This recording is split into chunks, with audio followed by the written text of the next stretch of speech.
O que é o advento? Etimologicamente, advento vem do latim adventus, que quer dizer vinda, chegada. O verbo é advenire, chegar a. Também pode ter o sentido de criação. Por exemplo, o advento do cristianismo, o advento da internet, o advento do celular, entre outras coisas. Então veja, a palavra, em primeiro lugar, indica uma vinda, uma chegada. É o que nós esperamos no advento, no início do ano da igreja. E aqui também outro dado importante para a nossa reflexão. O ano civil e o ano da igreja. O ano civil começa em janeiro, né? 1º de janeiro. Mas aí é uma realidade cronológica, de cronos, tempo. É apenas a sequência dos dias, a mudança dos dias. E do ponto de vista cronológico, cada dia é a mesma coisa, não é? Faz um giro, 24 horas e assim sucessivamente. Quando nós nos referimos ao ano litúrgico, não estamos mais falando de cronologia, quer dizer, não estamos falando mais de tempo. O tempo é de cronos, cronológico. Não é isso mais que interessa. Não é a mudança de segundos, minutos e horas, a mudança de dias, passagem de dias, semanas, meses. Não é o dado cronológico que pesa para nós.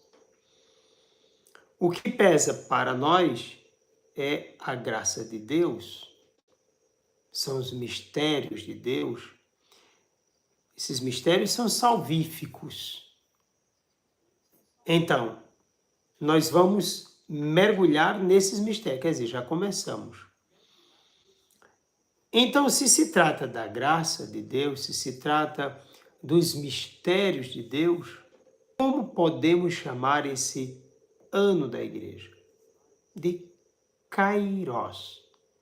Podemos dizer um ano kairológico, porque é um ano na graça, é um mergulho na graça.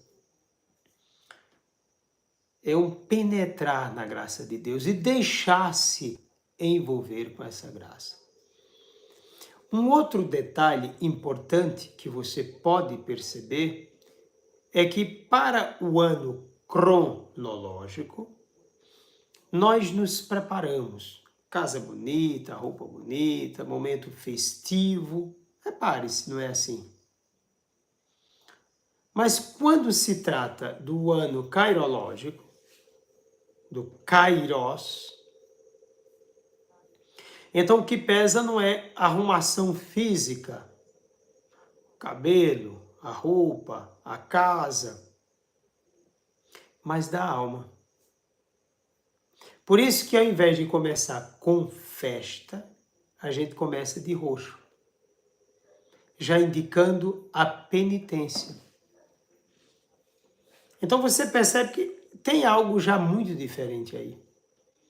Você poderia dizer, não, mas a gente poderia fazer uma festa. Não, a festa não é agora, a festa é com a chegada daquele que é o esperado. Então, nós estamos nos preparando para um grande encontro. E a preparação para esse grande encontro envolve a penitência, a mudança de vida, esse combate interior. Então, a festa é com o encontro. A festa é com a chegada do Evangelho, da boa notícia, do verdadeiro Rei e Senhor da nossa vida. Então, é outra diferença que deve ser levada a sério. Agora, se nós pensarmos concretamente, a festa que tem mais valor, aquela que recebe mais atenção, é justamente aquela do mundo cronológico, dessa realidade, vamos dizer, física, e não dessa realidade espiritual. Na verdade, podemos dizer que muitas coisas são falsificadas pelo inimigo, né? São João Crisóstomo já dizia que o inimigo ele não cria, ele falsifica a partir do existente. Eu acho que eu já falei aqui para você em outros momentos. Por exemplo, nosso Senhor cria o profeta, o inimigo, o falso profeta. O Pai envia o Filho, que é o Cristo, o ressuscitado, e aí o inimigo cria o anticristo. Jesus Cristo cria os apóstolos e o inimigo cria os falsos apóstolos. Jesus Cristo cria a sua igreja e o inimigo cria a falsa religião. Inclusive está aí aparecendo, né? Começando a aparecer com força. A igreja estabelece o Natal verdadeiro, não aquele do solstício de inverno na Itália, não da comemoração do nascimento de Augusto César, assim chamado de divino, seria no dia 23 de dezembro, mas o Natal do Senhor, do verdadeiro sol. Não aquele que está mais próximo da terra, fisicamente falando, mas aquele que é a luz do mundo. Então, celebra-se o Cristo. Mas o mundo celebra quem? Celebra o comércio. Falsificou, veja, pegou a imagem de Cristo, celebramos o Cristo, e colocou uma figura para o comércio. Ainda usando o exemplo de São Nicolau, um homem tão bom, tão santo, né? E passam a chamar isso de Papai Noel. Então você observa que as crianças querem tirar foto com Papai Noel, os pais fazem questão de que isso aconteça, os shoppings, as lojas, tudo com enfeitezinho de Papai Noel, a boinazinha do Papai Noel, tudo do Papai Noel. Mas cadê Cristo? Percebe? Que falsifica a realidade. Então não é Cristo que vem à cabeça dessa população. Não, é aquela figura que aponta para a exploração comercial. E isso é terrível. É terrível. Na casa de um cristão, a figura que deveria estar lá, ou as figuras, era do presépio. Ter um presépio em casa. É isso. Então, quer colocar algo importante? Coloca o presépio. Um presépio abençoado. E você pode ali rezar sempre. Sempre. Ali ao lado do presépio. Isso é muito importante. Mas poucos fazem isso. Como seria bom, né? Que toda residência cristã tivesse um presépio. Depois temos a abertura para a preparação da Páscoa, a maior festa da igreja, belíssima. Ali nós vamos celebrar o mistério da morte e da ressurreição de Jesus Cristo e a ascensão. Depois, a entrega, o envio do Espírito Santo, dom maior da Páscoa. Então, começamos essa preparação para a Páscoa, com a quarta-feira de cinzas, e ali já recebendo a cinza como um sinal de que a gente é pó, que vai se tornar pó, a exigência da humildade, da transformação interior, da mudança de vida. Mas aí o inimigo incentivou o carnaval. Ah, que festa, né? Colocou a festa como se fosse uma oposição, inclusive, à Páscoa. Você observa que a Páscoa vai ser simbolizado por o coelhinho da Páscoa, os ovos da Páscoa. Celebra-se isso. Quando chega o São João, a festa que deveria ser religiosa é uma festa cultural. É bonita a festa cultural, é verdade. Mas veja, mas passou para o cultural, bonito, forrozinho, isso, aquilo, mas acabou essa festa religiosa. A gente chega, por exemplo, ao dia de Todos os Santos, mas qual é a festa que precede? Halloween. As pessoas se enfeitam com aquelas figuras, aquelas coisas, as famílias levam as crianças para as escolas, fazem aquelas festas, não sei o que lá. Mas para o dia de Todos os Santos, as famílias não levam seus filhos para a missa. Então você vê o Halloween, todo mundo enfeitado, de máscara, de tudo, mas no dia de Todos os Santos, não.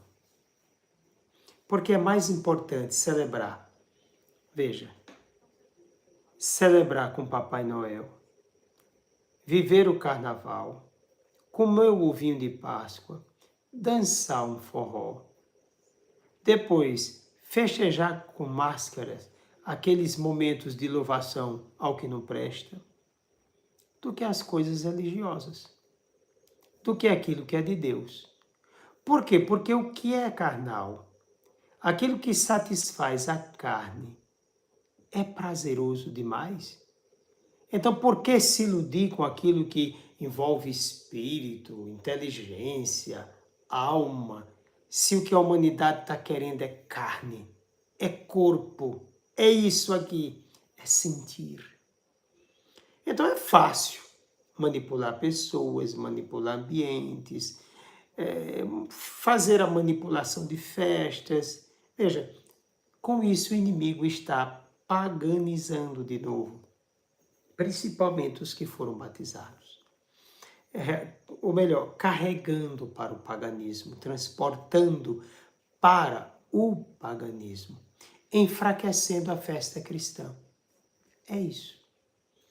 Então estamos no advento, preparação para o verdadeiro encontro.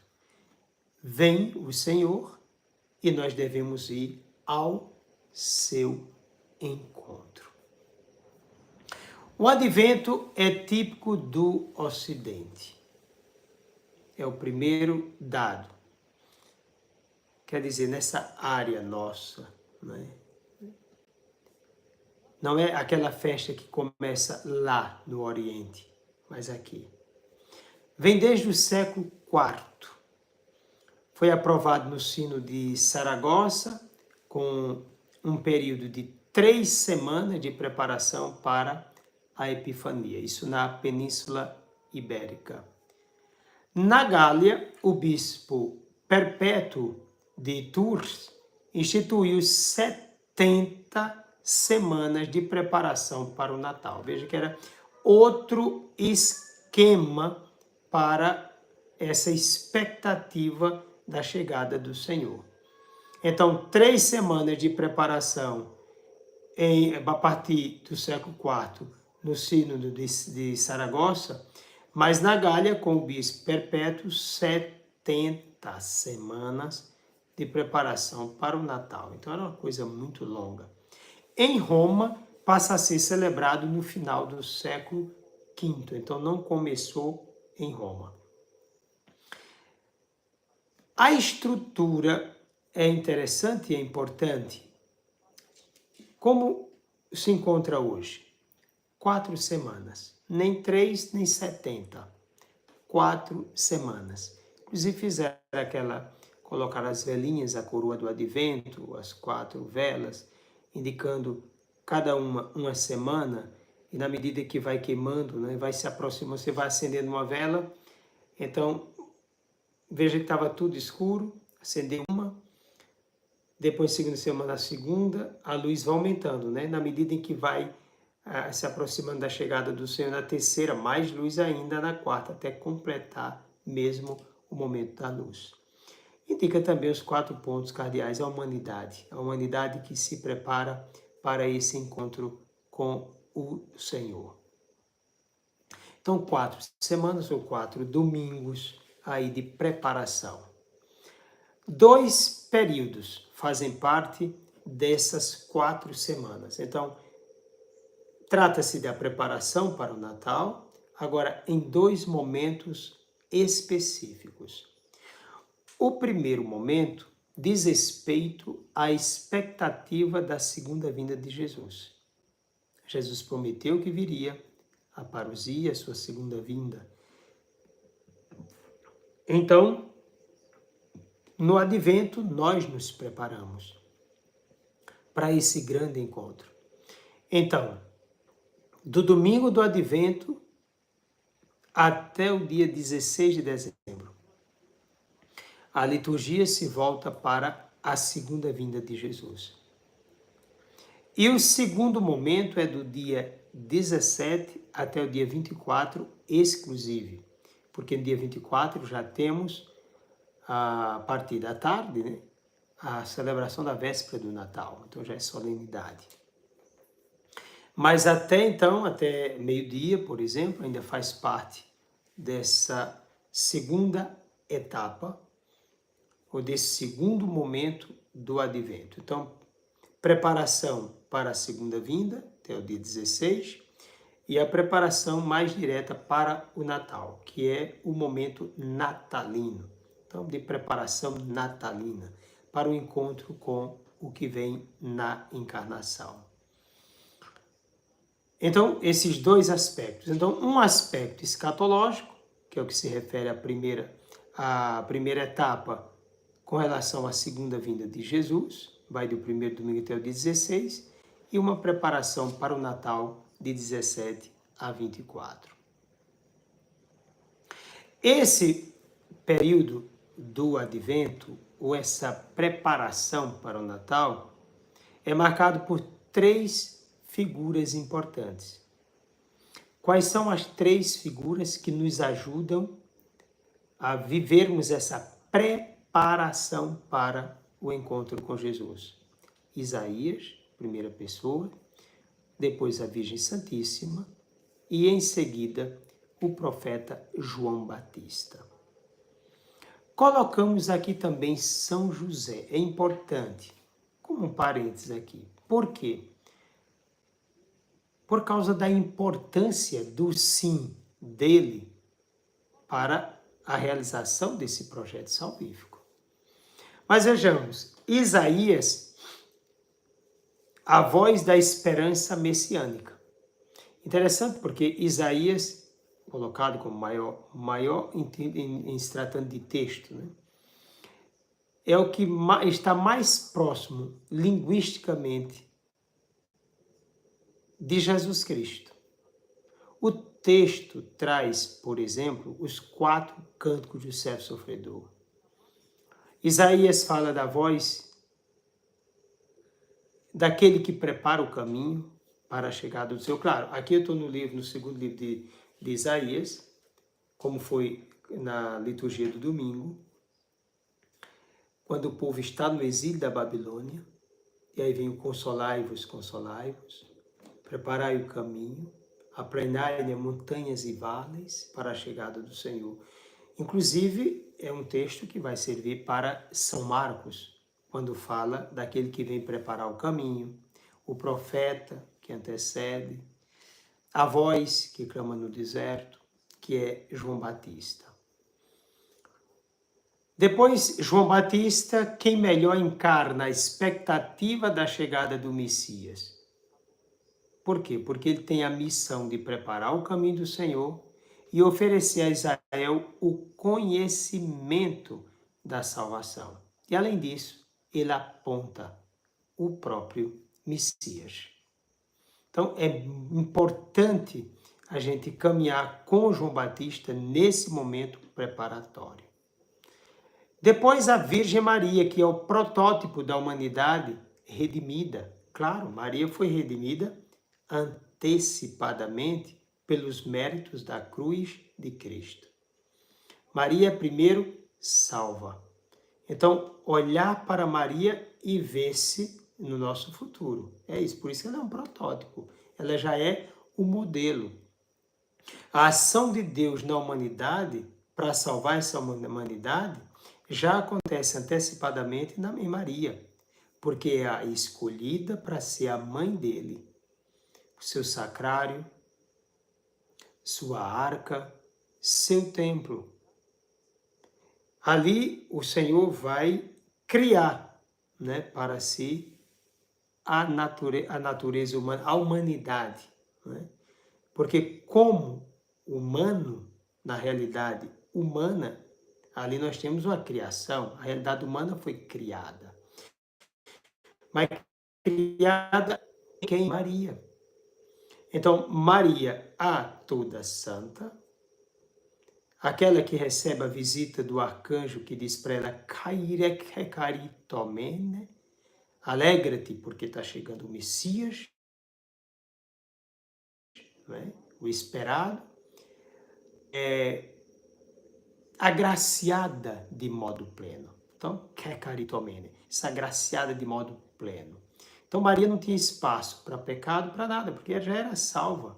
Porque por ela viria o Salvador. Então, protótipo da humanidade redimida. É o fruto mais excelso, mais elevado da vinda do Redentor. E aquele pelo qual, quer dizer, o fruto, Deus nos deu as primícias da igreja. Esposa de Cristo, sem ruga e sem mancha, resplandecente de beleza. Então, com isso, nós fechamos essas três figuras que nos ajudam a viver dignamente o advento. Isaías, voz da esperança messiânica. João Batista, quem melhor encarna a expectativa da chegada do Messias, porque ele tem a missão de preparar o caminho, oferecer a Israel o conhecimento da salvação, apontar o próprio Salvador. E a Virgem, pelos méritos da cruz de Cristo, antecipadamente preparada, agraciada de modo pleno, tornando-se protótipo de toda a humanidade, para toda a humanidade.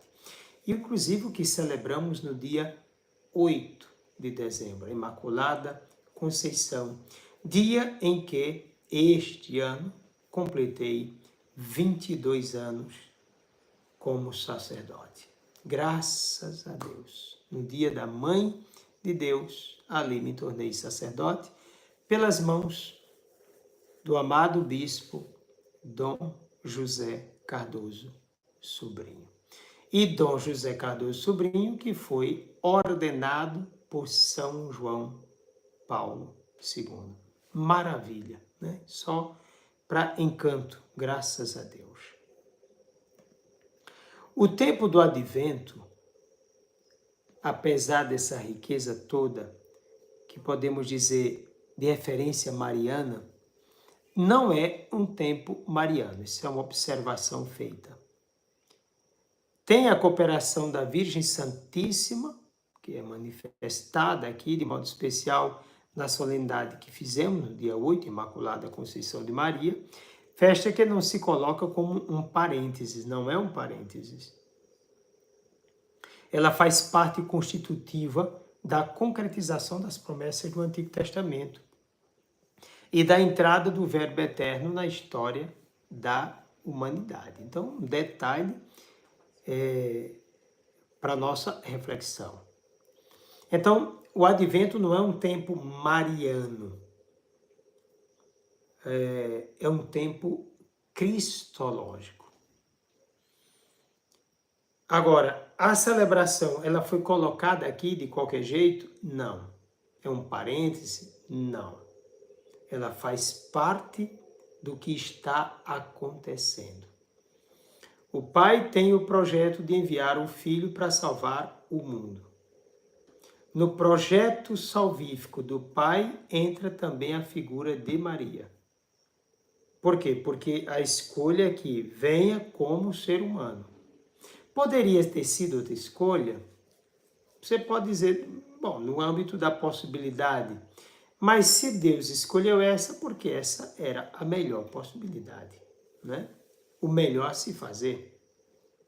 Então, ele escolheu vir como ser humano. Então, preparou um ser humano para ser mãe dele, segundo a sua humanidade. Essa é a vocação altíssima de Nossa Senhora. Ô padre, mas Nossa Senhora veio para ser discípula. Não, Nossa Senhora veio para ser mãe. Agora tornou-se discípula. Claro, claro. A mãe que se torna discípula do próprio filho. Isso é magnífico, fantástico, né? Graças a Deus. É mais uma forma de ser protótipo ainda. Porque Maria é o protótipo da humanidade enquanto redimida. Maria torna-se protótipo enquanto discípula. Na realidade, discipular é protótipo. Agora, lembrando que a vocação primeira dela é ser mãe. Mãe de Deus. Segundo, a humanidade por ele abraçada, por ele assumida. Deus, tratando-se aqui da segunda pessoa, né? Até porque quando a gente fala Deus aqui, está falando Pai, Filho e Espírito Santo. Então, Deus enquanto Filho, né? Porque Deus Pai, Deus Filho, Deus Espírito Santo. Três deuses? Não. Um só Deus em três pessoas. Quem se encarnou não foi o Pai, quem se encarnou não foi o Espírito Santo. Quem se encarnou foi o Verbo eterno, o Verbo, o Filho, que se fez carne e habitou entre nós. Então, Maria faz parte desse projeto salvífico.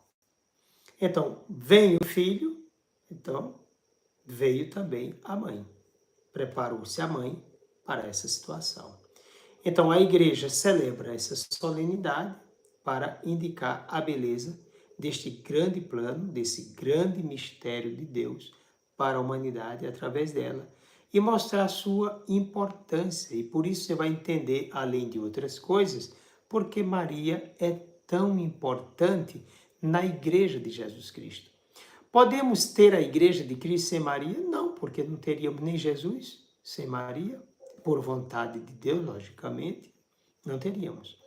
Então, todo cristão tem a obrigação de respeitar, de venerar a Virgem Santíssima? Claro, né? Desde agora, todas as gerações me proclamarão bem-aventurada.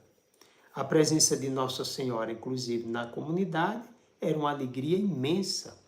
A presença de Nossa Senhora era também presença de Deus. Ah, ela era deusa? Não, é divinizada, né? Maria é divina, toda pessoa agraciada é divinizada, participante da natureza divina, mas não é divina por natureza. Todos nós batizados, nós nos tornamos participantes da natureza divina. Não somos divinos por natureza, mas por participação na natureza, não é? Então veja, Maria, onde ela está, traz consigo, ou leva consigo, Deus. Quando ela entrou na casa de Isabel, o que foi que Maria carregou consigo?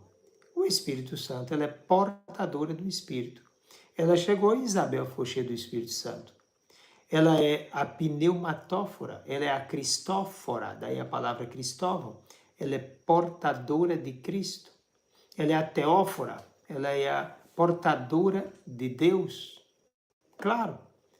Ela de modo bem superior, imensamente superior, mas todos nós, se nós tivermos uma verdadeira intimidade com o Senhor, se nós tivermos uma vida ligada a Deus, agraciada, também nós podemos dizer que somos portadores do Espírito Santo, portadores de Deus, portadores de Cristo.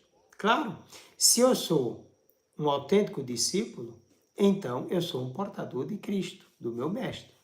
Então eu me torno um Cristóforo, um portador de Cristo, um portador do Espírito. Veja que maravilha, não é? Agora, isso eu posso dizer que de forma imensurável está em Maria. É a realidade de Maria. Inclusive eu disse na missa da solenidade da Imaculada Conceição que não existe, nunca existiu e nunca existirá alguém que seja tão místico a ponto de ter uma intimidade semelhante à intimidade de Nossa Senhora com relação a Deus. É impossível, ninguém.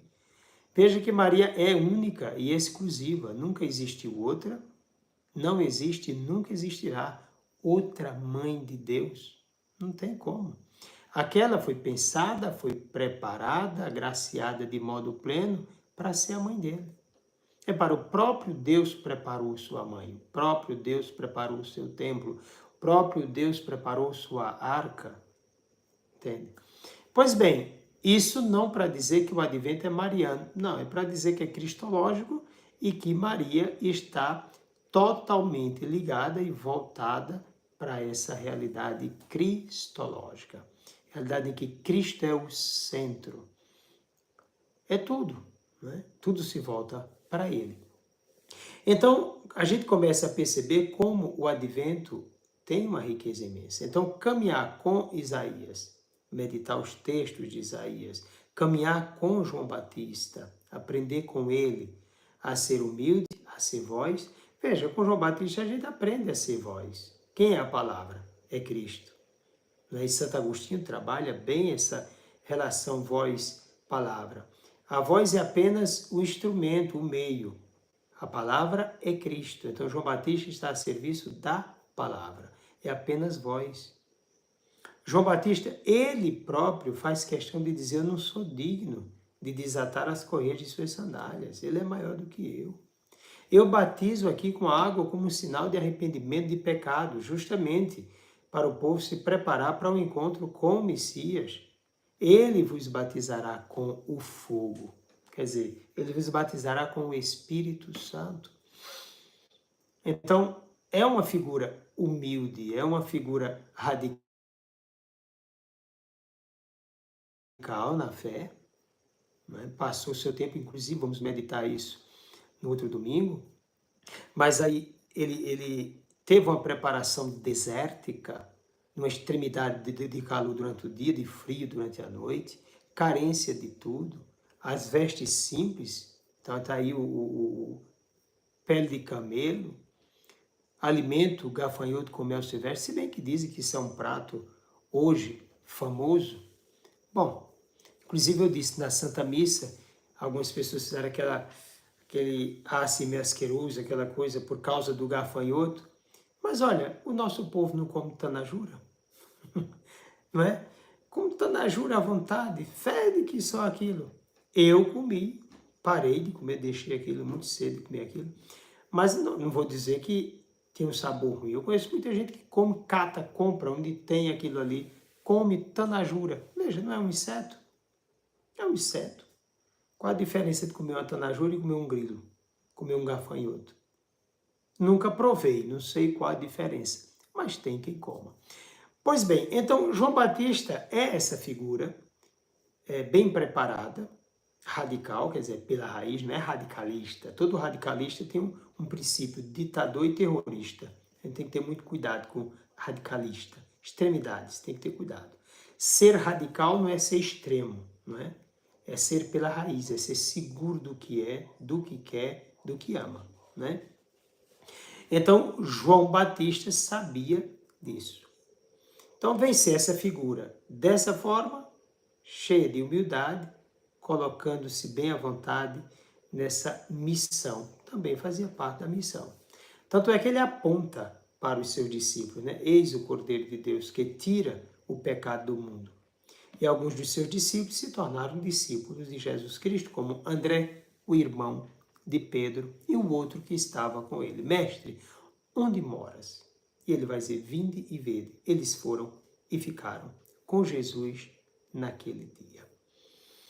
Qual a teologia do tempo do advento? 3 tópicos importantes para entendermos a teologia dessa preparação para esse encontro na segunda vinda de Cristo ou o encontro no Natal. O advento tem um duplo sentido. Nós vimos nos 2 momentos próprios do advento. Um escatológico, segunda vinda de Jesus, e o outro natalício, que faz referência ao Natal. nos preparamos para o encontro definitivo com Jesus, ele virá como juiz, e aqui a gente precisa colocar vários outros encontros. Jesus Cristo vem na palavra, Jesus Cristo vem na Eucaristia, Jesus Cristo vem em nossa oração, Jesus Cristo vem quando 2 ou 3 estiverem reunidos em seu nome, Jesus Cristo vem na hora da morte de cada um, depois vem um juízo particular, e por último, esse juízo universal. Então, aí abarcará todos. Então, esse duplo sentido, já dentro do contexto teológico, o escatológico e o natalício. Uma pessoa perguntou a mim, padre, o senhor falou escatológico. A palavra escatológico está ligada a escaton e a escata. Quando eu digo o terminado em tá, eu estou me referindo às últimas coisas. Antigamente se falava dos novíssimos, correto?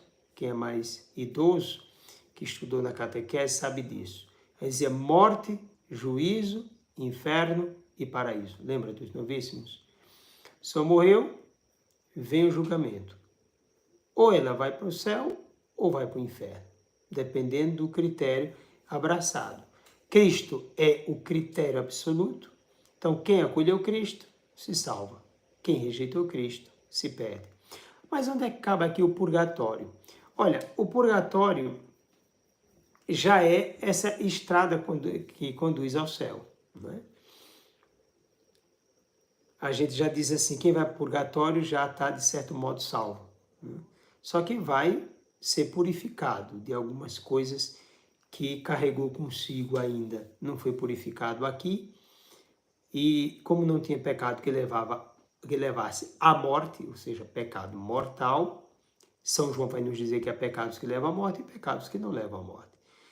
Então, como pecado nenhum pode entrar no céu, então tem que passar por essa purgação. Jesus Cristo diz que quem pegar contra o Espírito Santo, por exemplo, não é perdoado nem nesse mundo nem no outro. Então, esse no outro é uma possibilidade de restauração, né? Um sinal indicativo de purgatório, por exemplo. Então, nesse caso, a pessoa ou vai para o céu ou vai para o inferno. Se passa por essa realidade purgativa, é porque já vai para o céu, entende? Então, a outra palavra é terminada em ton. Então, uma escata, outra escaton. Então, esse terminado em ton faz referência ao último de todas as coisas. Então, nós temos o princípio de todas as coisas, que ele está no princípio de tudo, é o mesmo que estará como último de todas as coisas. Aquele para o qual nós nos movemos, né? Aquele para o qual nós iremos, aquele para o qual nós existimos, para o qual fomos feitos. É o nosso Deus Todo-Poderoso. O segundo ponto da teologia do Advento é o que fala de uma dimensão histórico-sacramental da salvação. Então, nós temos uma história da salvação.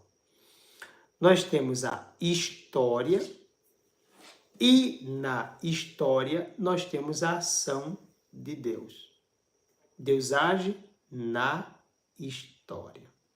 Na história nós temos a revelação. Na história nós temos a preparação para a chegada do Salvador. Na história nós temos a entrada do Salvador. É muito importante, né? O Verbo se fez carne e habitou entre nós. E aqui nós temos os sacramentos, que são a ação de Cristo em nós, aquilo que foi vivido por Cristo. E esse seu poder que perpassa aí toda a história através de sua igreja. Então, todo o mistério salvífico vai passando agora pela igreja, o canal de salvação.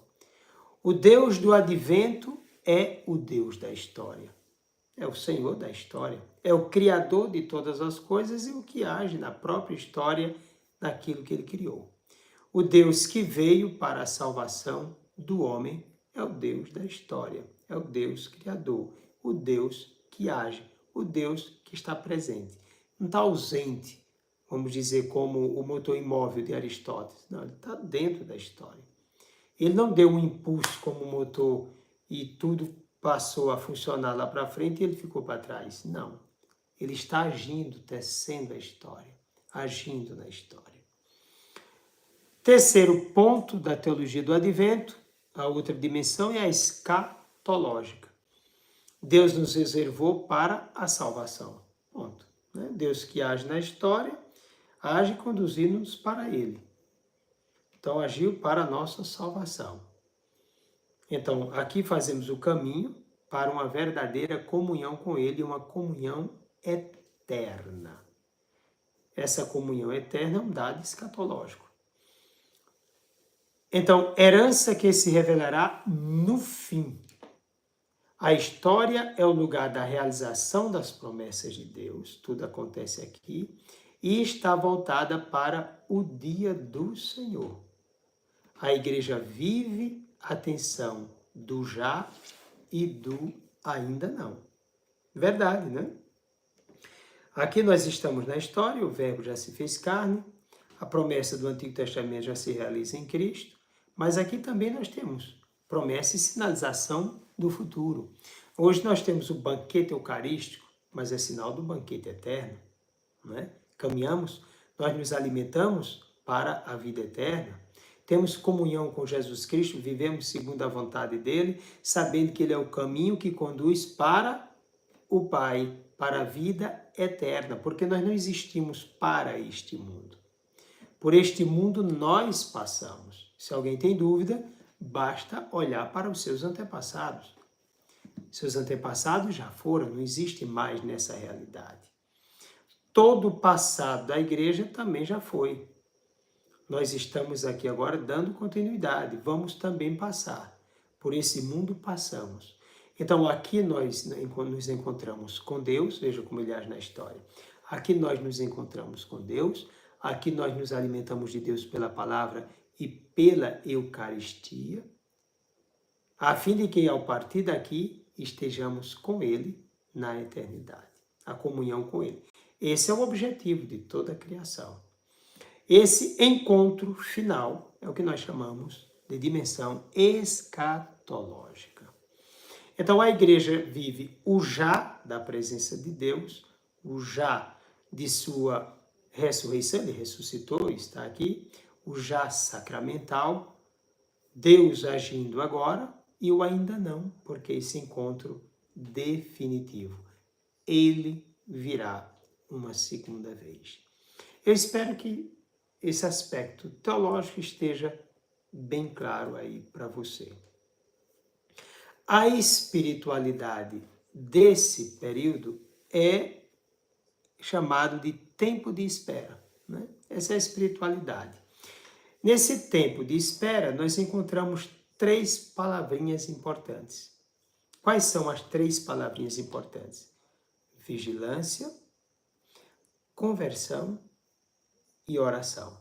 É um tempo de espera, estamos, portanto, nos preparando para o encontro, esperando a chegada do Senhor, a sua segunda vinda. E depois do dia 17, o Natal. Pois bem, estamos na expectativa. Então, como devemos ficar? Vigilantes, de atalaia. Porque ele virá como um ladrão. Na hora em que menos pensardes ou pensarmos, ele vai chegar. Inclusive, isso é importante para a nossa reflexão diária. E começar a pensar, peraí, será que eu estou de fato me preparando?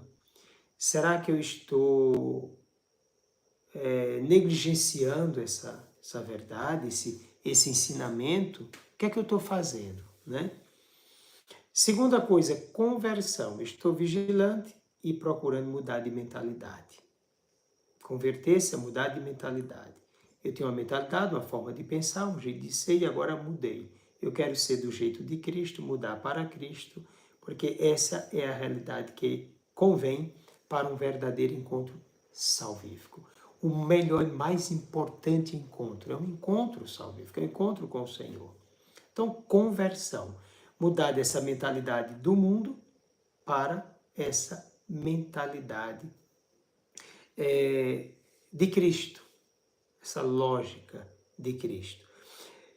Essa conversão vai se dar quando a gente tomar uma decisão mesmo para combater 3 grandes frentes contrárias à vida de comunhão com Deus.